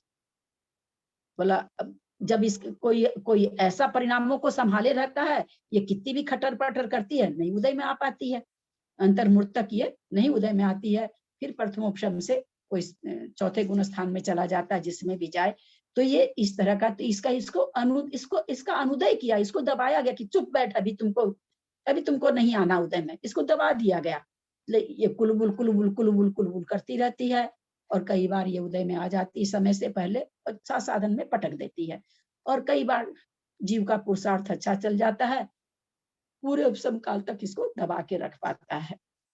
तो इसलिए यहाँ पर कह रहे हैं कि ये जो कर्णोपशम है वो यह उपशम किस में होगा, दर्शन मोहनी और चारित्र मोहनी में होगा। लेकिन जो अकर्णोपशम किस में होगा, अनंतानुबंधी में, क्योंकि उसमें उपशम नहीं होता है, उसमें अनुदय रूप उपशम होता है, अनुदय रूप से दबाया जाता है कि तुम उदय में नहीं आ सकती, इस तरह से दबाया जाता है। उसका अंतरकरण करके नहीं किया जाता है। इसके उपशम का विधान किया। यहाँ इसका विशुद्धि विशेष से पाए जाने वाला अनुदय उपशम ही लेना चाहिए, क्योंकि विशुद्धि जितनी विशुद्धि अच्छी रहेगी, मान लीजिए अंतर्मूर्त प्रमाण तक एकदम विशुद्धि बनी रही जीव की, नहीं उदय में आई है, नहीं उदय में आई तो क्या होगा, वो दूसरे गुणस्थान को कभी भी प्राप्त नहीं होगा। चौथे को प्राप्त हो जाएगा, दूसरे को, तीसरे को हो जाएगा, पहले को हो जाएगा, लेकिन दूसरे गुणस्थान को नहीं प्राप्त होगा अगर अंतर्मूर्त काल प्रमाण तक जीव का इतना पुरुषार्थ चल गया कि उसको उदय में नहीं आने दे। तो समझ में आ रही होगी बात आप लोग को? नहीं समझ में आए तो आप लोग प्लीज पूछ लीजिएगा। औपसमिक सम्यक दृष्टि के दर्शन मोहनीयता को, ललिता भाभी प्रणाम करती हूँ। है ना, ये जो अंतरकरण इसमें दिया ना कि इसमें अंतरकरणोपशम कहलाता है, जो बोला कर्णोपशम, तो कर्णोपशम का दो भेद हुआ क्या, अनुदय और जो दिया है, जो अनुदय दिया है कि अनुदयोपशम, और ये जो दो नाम दिए ना अंतरकरण अनुदयोपशम, ये उपशम जो कर्णोपशम तो हो गया, ये उपशम जो कर्णोपशम है वो तो उसका दो भेद हुआ क्या, मोहनी का, उसमें अंतरकरण पड़ता है। और अकर्णोपशम किसका हुआ, अनंतानुबंधी का, उसमें करण नहीं होता। उसको ऐसा नहीं कि अंतरकरण मतलब अंतरकरण, करण का मतलब यहाँ पर अंतरकरण, अनंतानुबंधी अंतरकरण नहीं पाया जाता है, उसको तो अनुदय रूप से उपशम होता है, इसलिए उसको क्या कहा जाएगा, अकर्णोपशम। अच्छा ठीक। औपशमिक सम्यक दृष्टि के दर्शन मोहनीय का तो अंतरकरण उपशम होता है, वह अनंतानुबंधी चतुष्क का अनुदय रूप उपशम होता है। यह उक्त कथन का भाव है। ठीक है, एकदम बढ़िया समझा दिए हैं। प्रकृति में जिस जीव के औपशमिक सम्यक की प्राप्ति होती है उसकी योग्यता का निर्देश करते हुए ऐसी 4 योग्यताएं बताई हैं। विशेष इस प्रकार है। पहली योग्यता जो ऊपर विशेषार्थ में क्या खूबी हम लोग अभी तक समझ गए होंगे, फूलचंद जी क्या कर रहे हैं, अर्थ तो कर ही दे रहे हैं संस्कृत का, और फिर उस संस्कृत के अर्थ में विशेष जो बात आती है उसको पॉइंट रूप से हम लोगों को फिर से बताते हैं। ये विशेषार्थ में, विशेषार्थ की संस्कृत नहीं है, विशेषार्थ पूरा का पूरा फूलचंद शास्त्री जी का है। पहली योग्यता अर्थ पुद्गल परिवर्तन प्रमाण काल की है। पहला काल, सबसे पहला योग्यता काल की। जिस जीव के संसार में रहने का इतना काल शेष रहा है उसे ही सर्वप्रथम सम्यक दर्शन की प्राप्ति हो सकती है। याद करें, कॉपी में लिखें, पहली योग्यता काल। पर इतने काल के शेष रहने पर सम्यक दर्शन की प्राप्ति होनी ही चाहिए, ऐसा कोई नियम नहीं है। हम लोग समझ ही चुके हैं, काल लब्धि होने पर भी कोई जरूर हो ही जाए कार्य, तो ऐसा तो है नहीं। इससे पहले सम्यक दर्शन की प्राप्ति नहीं होती, इतना सुनिश्चित है ना। अगर काल लब्धि की दृष्टि से देखें तो यहाँ भी हम क्या कहेंगे, अन्वय व्यतिरेक न्याय है। अर्ध पुद्गल परावर्तन जिस जीव को प्रथमोपशम होता है, जहां प्रथमोपशम सम्यक दर्शन है वहां अर्ध पुद्गल परावर्तन काल है। जहां प्रथमोपशम नहीं है वहां अर्ध पुद्गल परावर्तन काल भी नहीं है, है ना। इस तरह से हम अन्वय व्यतिरेक को समझाना चाह रहे हैं। तो यहाँ पर एक तो काल की योग्यता दे दी, दूसरे कर्म की स्थिति की योग्यता दी, तीसरी भाव की योग्यता दी थी ऊपर में। इस तरह से 3 योग्यता इन्होंने दी थी औपशमिक सम्यक्त्व को प्राप्त करके औपशमिक भाव के लिए, कि औपशमिक भाव कब होगा, ये 3 योग्यता रहने से औपशमिक सम्यक्त्व होता है। उस औपशमिक सम्यक्त्व के काल में जो जीव के परिणाम पाए जाते हैं उसको औपशमिक भाव कहते हैं। भाव को समझिएगा आप लोग, नहीं तो बहुत गड़बड़ हो जाएगा। औपशमिक सम्यक्त्व के काल में जीव के जो परिणाम पाए जाते हैं उस परिणाम को औपशमिक भाव कहते हैं। समझ में आ रहा होगा। जो भी चीज नहीं समझ में आए आप लोग पुनः पूछ सकते हैं। अरे 8:07 हो गया, बड़ा जल्दी समय बीत गया।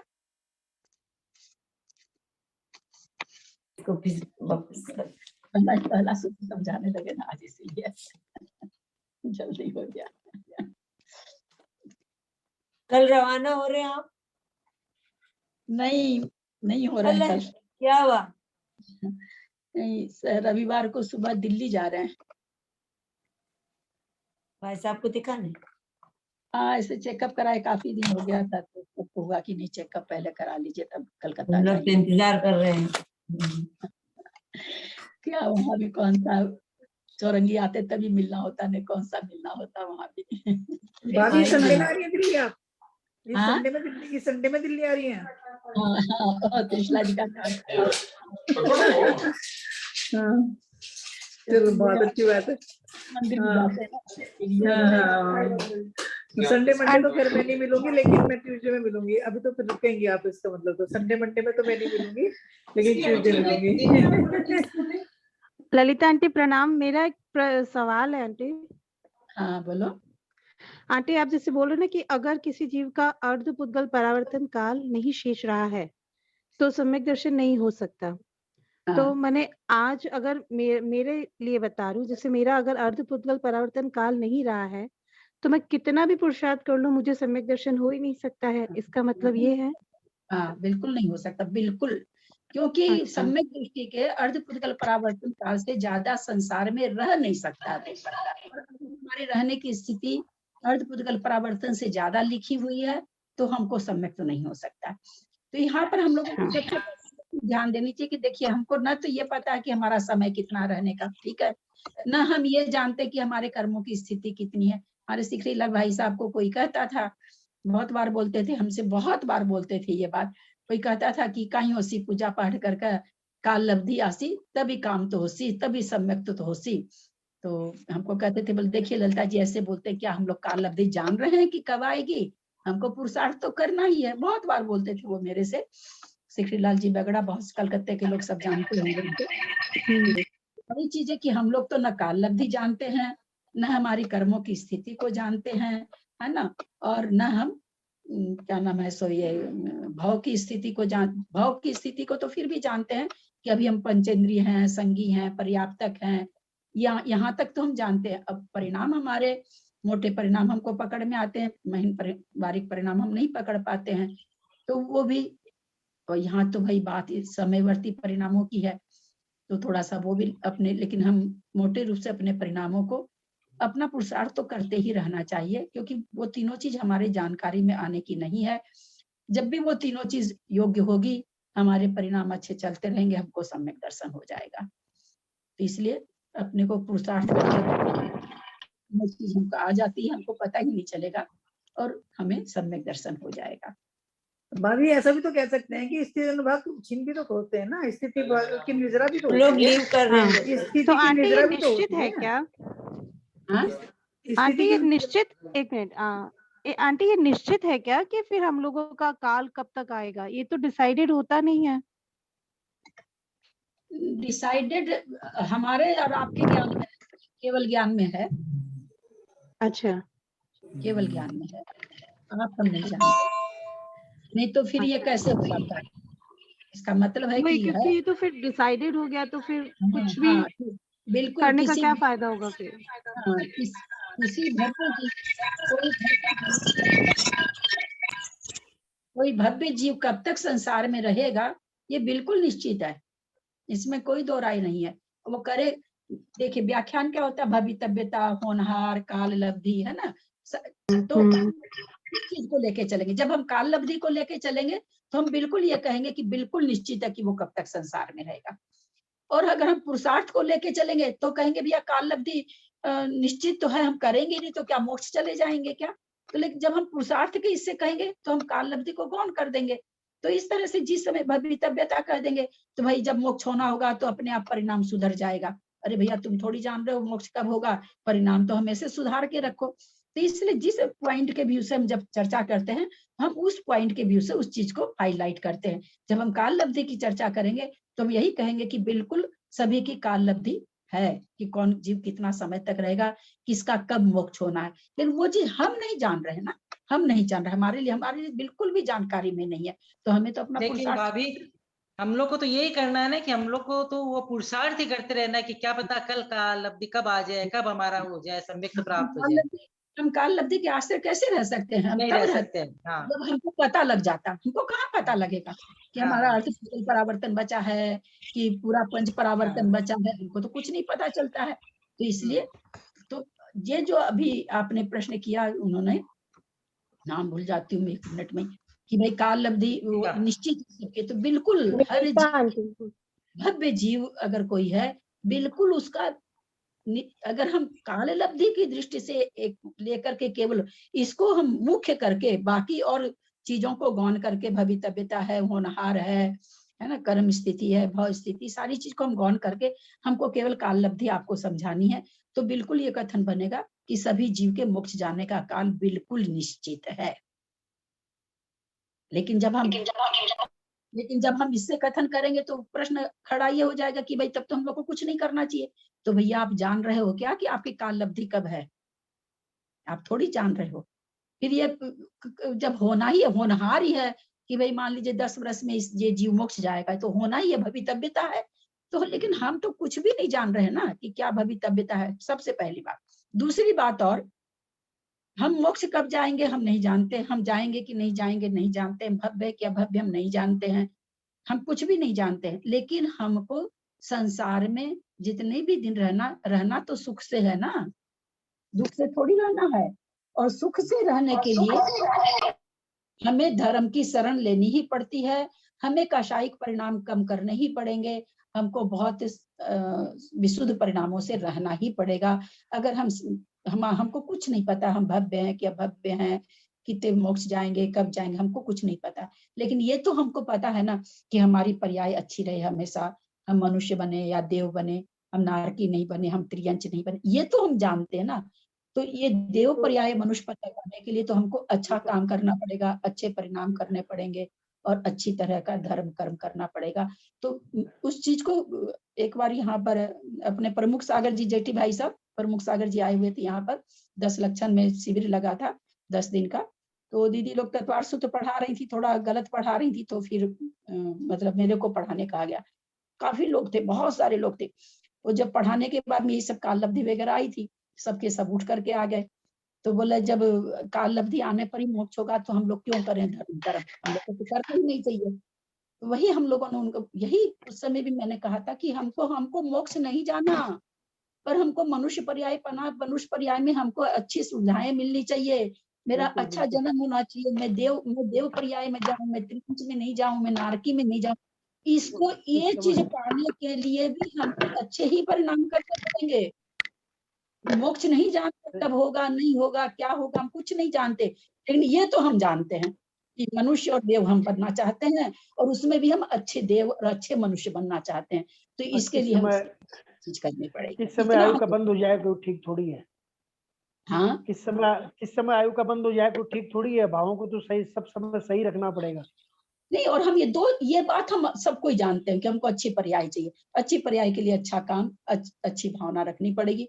मोक्ष हम नहीं जानते हैं कब काल लब्धि आएगी, कब हमको सम्यक दर्शन हो जाएगा, वो हमारे जानने की चीज ही नहीं है। ठीक, अपने आप में हमारे अच्छे परिणामों के साथ कभी भांज बैठ गया, सारी चीज मिल गई, सारे तुक मिल गए, हमको हो जाएगा।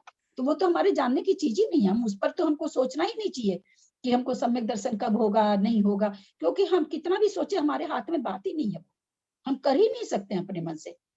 तो हमारे हाथ में केवल एक ही चीज है कि हम अपना परिणाम अच्छे रखें, कसाईक परिणाम अच्छे रखें, ताकि पर्याय तो अच्छी मिले। कम से कम संसार में रहते हुए भी हम संसार के जो बहुत दुख है उनको तो नहीं भोगे, कम से कम उसमें तो हम थोड़े से अच्छे रहें।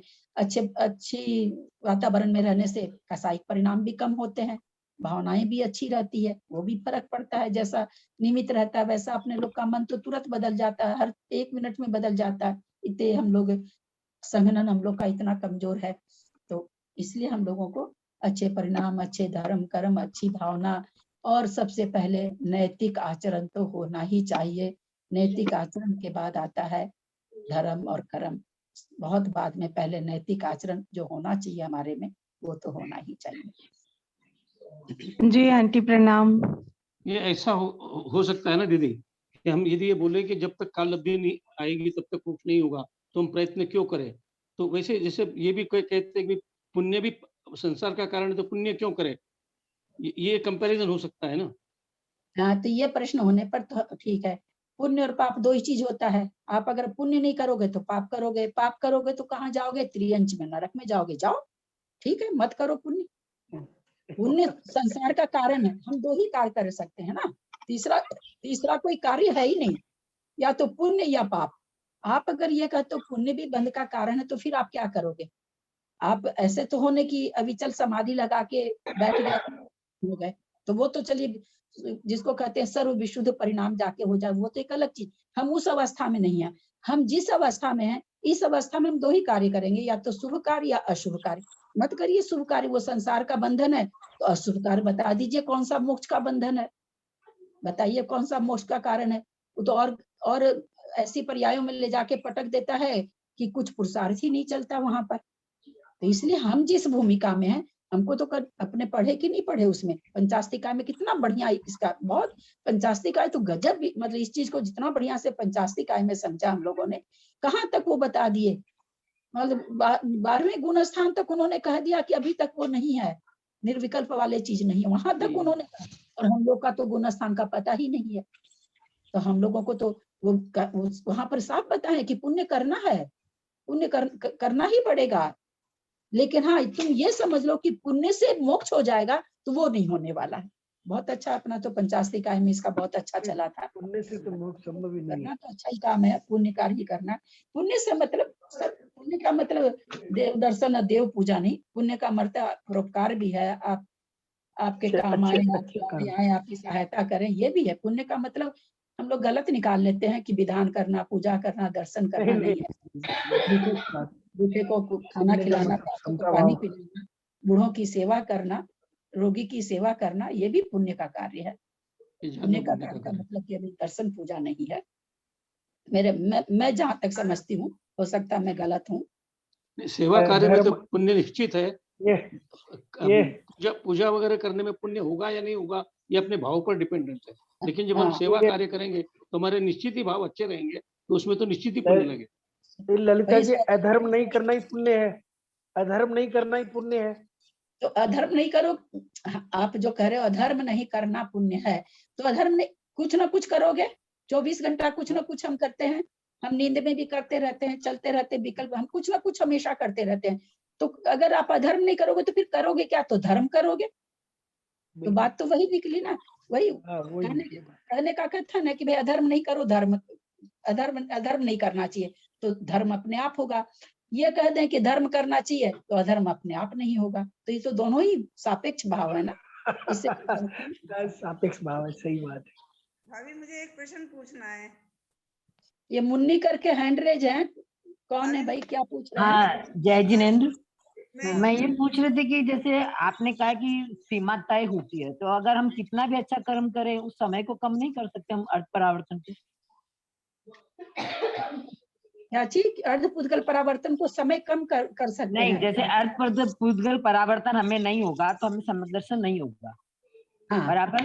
तो अगर हम कितना भी पुण्य करें, कितने भी अच्छे कार्य करें, जो निश्चित है कि हमें कब होगा, तो वो कितने भी अच्छे कार्य करें तो वो समय कम नहीं हो सकता, निश्चित समय पे हमको सम्यक दर्शन होगा। अभी इसमें आया ना दीदी कि अर्ध पुद्गल परावर्तन काल हो जाए तो निश्चित जरूरी नहीं है कि सम्यक तो हो ही जाए, लेकिन जब भी होगा अर्ध पुद्गल परावर्तन काल शेष रहने पर होगा, है ना।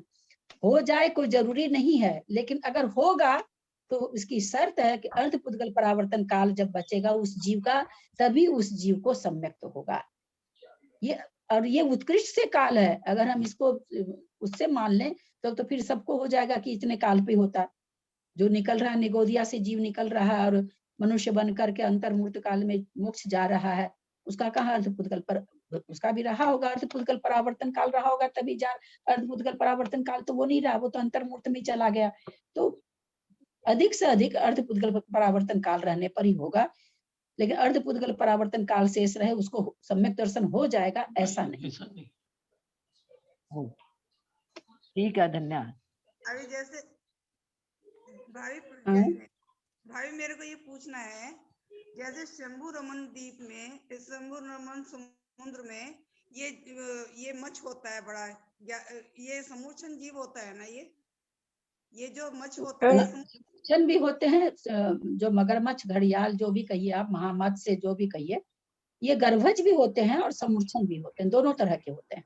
जो गर्भज होते होंगे केवल सम्यक दर्शन उन्हीं को ही होता होगा। गर्भज प्रथमोपशम सम्यक दर्शन गर्भज को ही होता है, समूर्छन जीव को प्रथमोपशम सम्यक दर्शन नहीं होता है। अच्छा, कोई सा भी नहीं होगा ना उसको मतलब सम्यक दर्शन तो होगा नहीं ही। नहीं, यहाँ मान लीजिए थोड़ा सा देर के लिए, मान लीजिए कोई मनुष्य है, उसने सम्यक की प्राप्ति कर ली, उसके बाद वो मिथ्या दृष्टि हो गया, अब उसके सत्ता हो गई सम्यक की, अब उसने बहुत पाप वाप किया, त्रियंच गति बांध ली, घड़ी वही महामत्स्य की आयु बांध ली, वहां जाके जन्म ले लिया, उसके परिणामों में समूर्छन जीव तो अंतर्मूर्त में पर्याप्ति पूर्ण कर लेते हैं। अब उसके बाद उसके परिणामों में विशुद्धि आ गई, विशुद्धि आ गई तो सम्यक प्रकृति उसके पहले से उदय में थी, उसका चौथा गुण स्थान हो जाएगा, और कदाचित वो व्रत को धारण कर ले तो पांचवा भी हो जाएगा। तो समूर्छन की हो जाएगा। हाँ हाँ, अरे अपने सत्य परूपना में आप नहीं है क्या, परूपना वाले में? तभी तो मेरे को वही तो मैं पढ़ रही थी, तभी तो मैं आपसे पूछ रही हूँ। मैं हाँ बिल्कुल, उसके सम्यक प्रकृति अगर सत्ता में है तो सम्यक प्रकृति का उदय हो जाएगा परिणामों की विशुद्धि से, दो करण करके। और अगर सम्यक तो आज तक उसने नहीं किया तो उस समय वो प्रथमोपसम सम्यक को प्राप्त नहीं करता समूर्छन जी, उसमें ये योग्यता नहीं होती। मैं ये आज पढ़ रही थी तो अभी तो मेरे को तब से ये लग रहा था कि समूर्छन तो शायद नहीं होता, ये मैं शायद गलत सोच रही हूँ कि इनके हो नहीं, समूर्छन जीव को प्रथमोपसम नहीं होता, सम्यक तो हो सकता है, सम्यक की प्रकृति का सत्ता लेके गया है, मरण किया है, सत्ता है, वहां जाके उदय में ले आएगा दो करण करके, लेकिन प्रथमोपसम नहीं होगा। प्रथमोपसम जब भी होगा गर्भज को होगा। तो पर ये मर के फिर देव स्वर्ग में तो जा सकता है ना फिर, ये भले ही प्रथम उपसम ना हो, प्रथम नहीं ऐसा तो कुछ नहीं है कि मतलब वो स्वर्ग महामत्स्य का तो आता है ना कि वो तो वहां भी जाता है, सातवें नरक भी जाता है, वो तो जिसको सम्यक तो होगा, पांचवा गुण स्थान वगैरह होगा तो 16वें स्वर्ग तक चला जाएगा, है ना, 16वें स्वर्ग तक जा सकता है। और अगर क्या नाम है सो वहां से 12वें तक का देव है जो महामत्स्य बन सकता, आकर के स्वयंभू रमन समुद्र का त्रियंच बन सकता है अगर मिथ्या दृष्टि है तो ये सब विवेचन ऐसे है। ठीक है, अच्छा, प्रणाम भाभी, प्रणाम। ठीक है भाभी जी।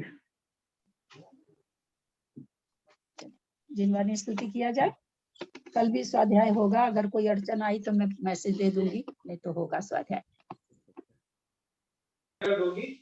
मैं जिनवानी स्तुति बोल रही हूँ।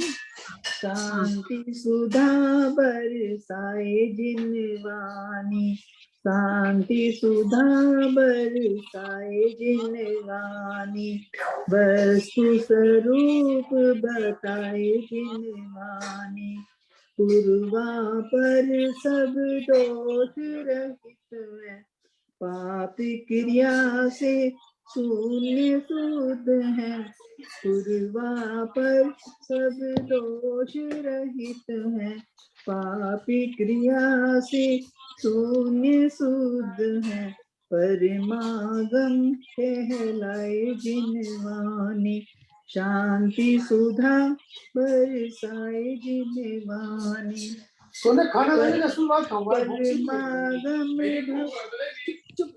परमागम भव्यों को अमृत, मुक्ति बधू के मुख का दर्पण, परमागम भव्यों को अमृत, मुक्ति बधू के मुख का दर्पण, भव समुद्र से तारे जिनवाणी, शांति सुधा बरसाए जिनवाणी, राग रूप अंगारों द्वारा महाक्लेश पाता जग सारा, राग रूप अंगारों द्वारा महाक्लेश पाता जग सारा, सगत सजल मेघ बरसाए जिनवानी, शांति सुधा बरसाए जिनवानी, सत्य तत्व का ज्ञान करावे, अचल अमल निज पद दर्शावे, सत्य तत्व का ज्ञान करावे, अचल विमल निज पद दर्शावे, सुख सागर लहराए जिनवानी, शांति सुधा बरसाए जिनवानी, वस्तु स्वरूप बताए जिनवानी, जावाने के ज्ञान से सूझे लोकालोक, तो वाणी मस्तक नमो सदा दे तुम दो। हे जिनवानी भारती तो वे जपुदिन जो तेरा सनाव्यो सो पावे सुख। दे भजो अरहंत को गुरु से हो निर्गन, दया धर्म पालो सदा यही मोक्ष। जल संजीवनी माता की जय। नौबार